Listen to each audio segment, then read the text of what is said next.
JK tuh gue curiga. Peristiwa 98 tuh otaknya dia itu. Pasti dia ngomong soalnya dia bilang nanti akan terulang seperti kok dia bisa menganalisa ke situ kalau bukan dia itu otaknya 98. Terus tau gak? Dulu Jakarta kodamnya tau gak siapa? Safri Samsudin. Orang dia juga. Safri Samsudin kan dari sana, dari Sulsel juga.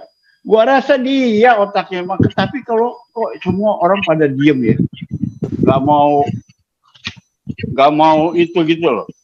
Klarifikasi, investigasi.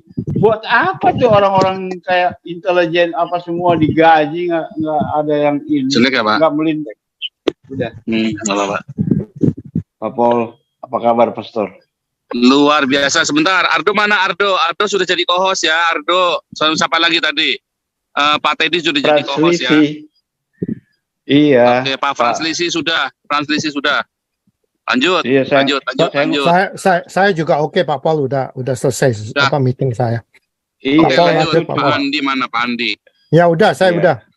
Saya udah Oke, lanjut, Kubra. Iya, saya tuh curiga tuh JK tuh dalang 98. Kok dia bisa ngomong katanya nanti akan terulang seperti 98.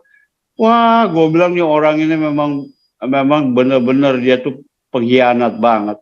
98 tuh Kodam tuh di bawah Safri Samsudin. Orang Makassar juga, ya kan? Kita bukan sebut suku lah. Tapi kalau dilihat ini pasti otaknya udah JK. Cuman investigasi itu kemana gitu loh.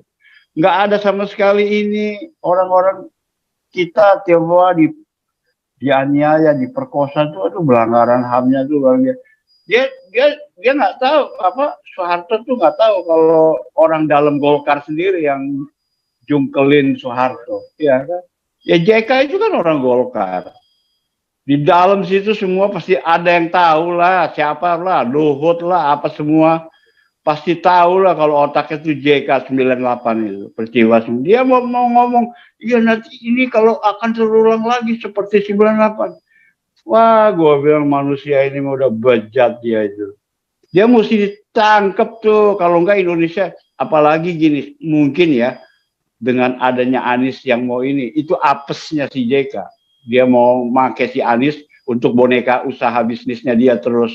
DKI Jakarta itu, bisa sama anak-anaknya JK semua. Habis.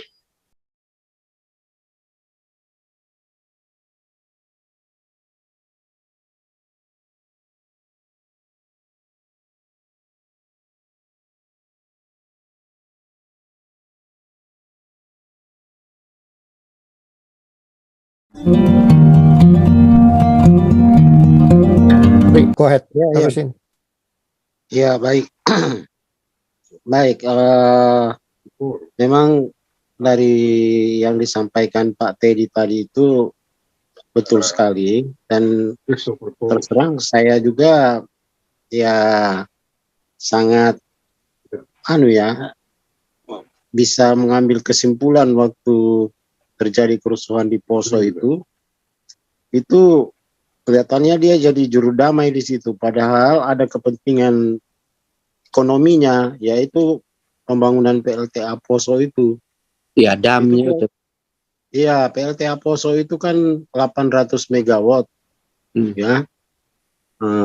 Itu ya besar sekali, dan memang dampaknya itu ya kan dia yang bangun, kemudian dijual ke PLN dengan harga yang diatur juga. Tadinya harganya per KWH itu masih rendah sekali, ya masih 50-an gitulah. Dia bikin peraturan yang mengatur tentang harga per KWH, sehingga naik jadi 87, kemudian naik lagi jadi 100 lebih gitu. Jadi ya itu istilahnya dan dia juga itu yang memelihara ada waktu itu kan ada kelompok yang bersenjata itu di dalam hutan Poso itu. Jadi ya dia yang ngatur itu, yang Santoso CS itu. Sehingga ya Sehingga Benar itu Pak Frans. dia yang pelihara Pak, sehingga ya nanti turun dari waktu masih polisi kan susah di apa namanya dipadamkan, tapi begitu TNI turun, nah itu mereka udah bisa hilang gitu. Jadi itu Iya. Iya, masalah teroris Poso dia mastermind-nya, yang simpan di hutan dia. dia itu apa istilahnya, dia pintar juga menggunakan itu politik divide and impera itu. Jadi sengaja dibenturkan yang horizontal ini, kemudian dia masuk sebagai juru damai, lalu dia kuasai. Itu Pak, ya sama kurang lebih sama kayak di Ambon juga. Nah ini di Papua juga, saya juga curiga ini. Iya, dia. Ini ada juga Pak. Ya saya bilang yang umum yang orang tahu sejak lama. Waktu dia Jokowi tidak mau disandingkan lagi dengan Jokowi dia. Karena Jokowi sudah bilang, you boleh bersanding dengan saya, tapi jangan ambil proyek ini, proyek sana. Karena Jokowi tidak setuju. Akhirnya, ya, dia iya aja. Yang penting yang boleh pegang proyek sana, proyek ini udah rahasia umum. Beberapa 5 tahun lalu atau apa itu ini gejalanya begitu. Kemudian Pak dia mengambil Toyota, tahu saya dari dulu itu dia pakai preman itu untuk mengambil bagian daripada distribusi kendaraan Toyota. Kemudian dia mengambil gas yang orang di rumah-rumah itu Pak milik dia. Proyek gas. Ya tahu semua udah ada 10 tahun saya tahu ini orang punya gelagat. Tidak ada kejujuran itu. Dia bilang masjid, dilarang kampanye. Itu kan bahasa dia. Saya larang itu kalau masjid di tempat kampanye. Saya bilang ini orang kayak bunglon aja. You kalau bicara di itu lain, bicara di lain. Ini orang, ini mudah-mudahan ada pejabat-pejabat dengar, siapa aja dengar ini. Itu orang nakal itu Pak. Kalau Pak Gatot, Pak Kapolri dengar di media ini orang nakal Pak. Dia bilang dia bukan pembakar gereja. Dia bilang apalagi dia ya macam-macam lah, dia bilang bukan itu orang kebohongannya sangat-sangat luar biasa. Ya bagi kita di tempat ini saya ulang lagi Pak Andi, teman-teman di mana saja berada, bahwa yang menghancurkan pemilihan umum nanti biang keladinya dia. Biang keladinya dia. Oleh sebab itu ya militer lah dan Polri ya sebagai penjaga aman, jaga perhatikan terus gerak-gerik daripada ini Yusuf Kala ini. Ini teman-teman di tempat ini. Wah ini ada Pak Paul Dere juga ini Pak. Dan kita teman-teman di sini saya sarankan lah, beranilah berekspresi. Berani janganlah takut menunjukkan wajah, nggak ada yang mau cari. Tentara, polisi sekarang terbuka, kehakiman terbuka. Ya. Om Paul Dere. Tom, lagi sarapan ya? Sarapan pagi ya? Pak Tom, Pak Paul, lanjut. Pak, boleh minta tolong saya jadikan co-host Pak, biar bisa menghidupkan yang lain Pak.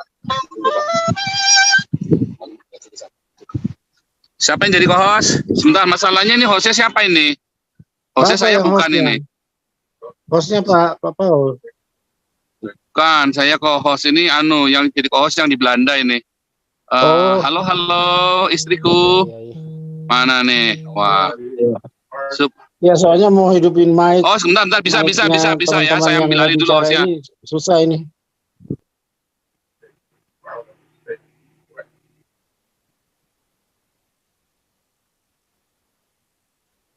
Halo, Pak Frans, apa kabar Moni?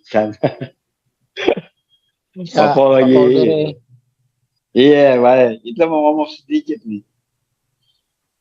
Mau ngomong sedikit, gak banyak, 2 menit. Ya, silakan Pak Paul. Pak Paul Dere. Iya tuh JK tuh gue curiga. Peristiwa 98 tuh otaknya dia itu. Pasti dia ngomong soalnya dibilang nanti akan terulang seperti Kok dia bisa menganalisa ke situ kalau bukan dia itu otaknya 98? Terus tahu nggak? Dulu Jakarta kodamnya tahu nggak siapa? Safri Samsudin. Orang dia juga. Safri Samsudin kan dari sana, di Sulsel juga. Gua rasa dia otaknya. Tapi kalau kok semua orang pada diem ya, nggak mau itu gitu loh. Klarifikasi, investigasi. Buat apa tuh orang-orang kayak intelijen apa semua digaji nggak ada yang ini, Jelek ya, Pak? nggak melintek. Udah. Nggak apa-apa. Pak Paul, apa kabar, Pastor? Luar biasa. Sebentar, Ardo mana Ardo? Ardo sudah jadi co-host ya, Ardo. Siapa lagi tadi? Pak Teddy sudah jadi co-host ya. Iya. Oke, Pak Franslisi sudah. Franslisi sudah. Lanjut. Iya, lanjut. Saya juga oke, Pak Paul udah selesai Udah. meeting saya. Iya. Oke, Paul, lanjut. Pak Pak Paul. Andi mana Pak Andi? Ya udah, saya Iya. udah Oke, lanjut. Kubra. Iya, saya tuh curiga tuh JK tuh dalang 98. Kok dia bisa ngomong katanya nanti akan terulang seperti 98.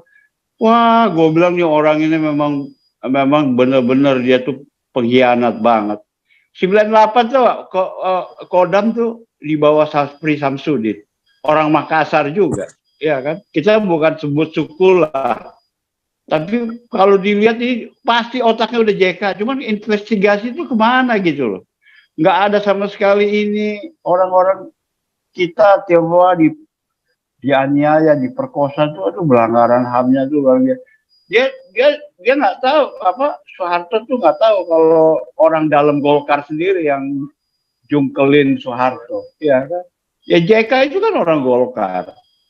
Di dalam situ semua pasti ada yang tahu lah, siapa lah, Luhut lah, apa semua pasti tahu lah kalau otaknya itu JK 98 itu peristiwa. Dia mau ngomong, iya nanti ini kalau akan terulang lagi seperti 98. Wah, gue bilang manusia ini udah bejat dia itu. Dia mesti ditangkap tuh, kalau enggak Indonesia, apalagi gini, mungkin ya dengan adanya Anies yang mau ini, itu apesnya si JK. Dia mau pakai si Anies untuk boneka usaha bisnisnya dia terus. DKI Jakarta itu bisa sama anak-anaknya JK semua. Habis sama anak-anaknya JK. Dan apa kan sekarang mau jadi RI 1. Kalau masih bisa begitu, dia makanya ngotot terus supaya Anies itu jadi. Ya, tapi jangan salah, di balik Anies itu dia pasti apes. Namanya abis dia, karena ya itulah makanya Jokowi nggak usah pilih-pilih lah. Pokoknya siapa ini lo sebelum berhenti jadi presiden lo sikat tuh semua.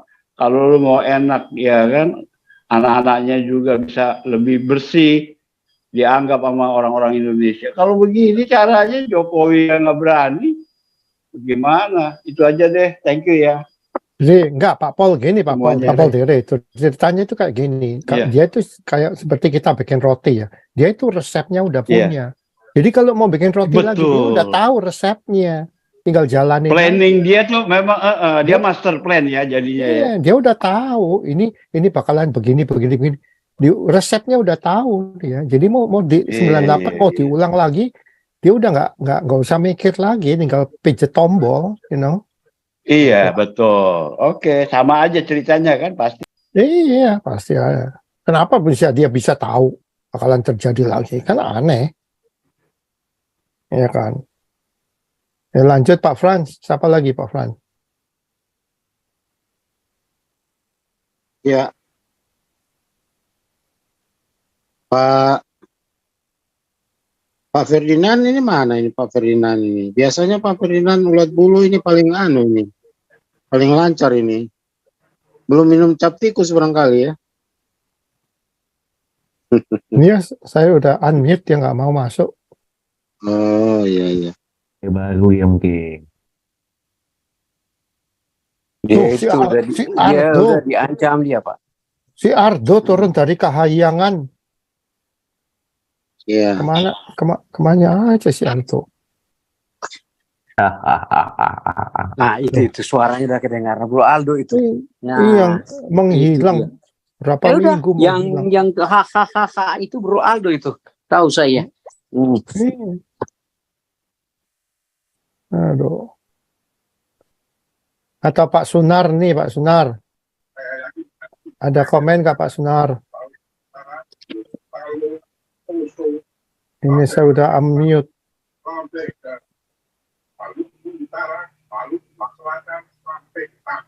Sehingga dari PK bisa menjadi Anggi WE. Ya.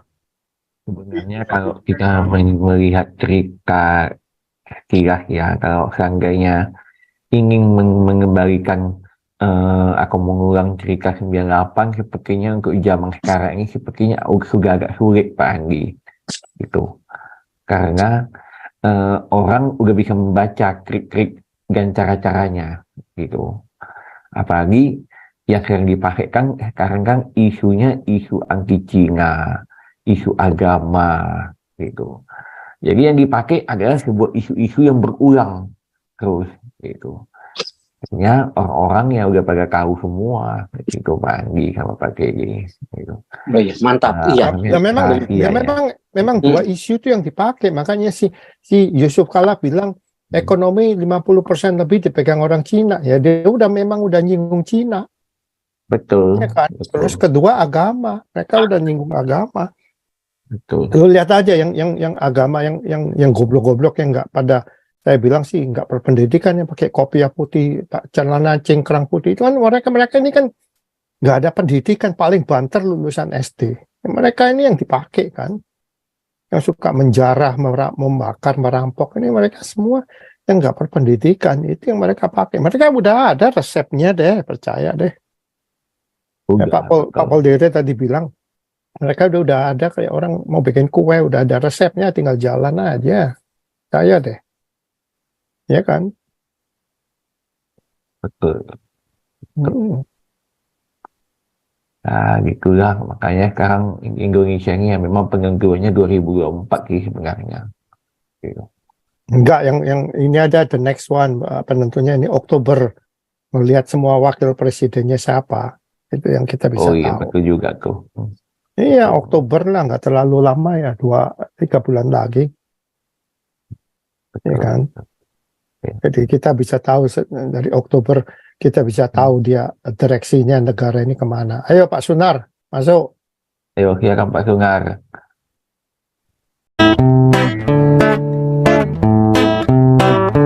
Kau bilang kau menang debat, lawan domba yang sesat. Kau bilang banyak yang tobat.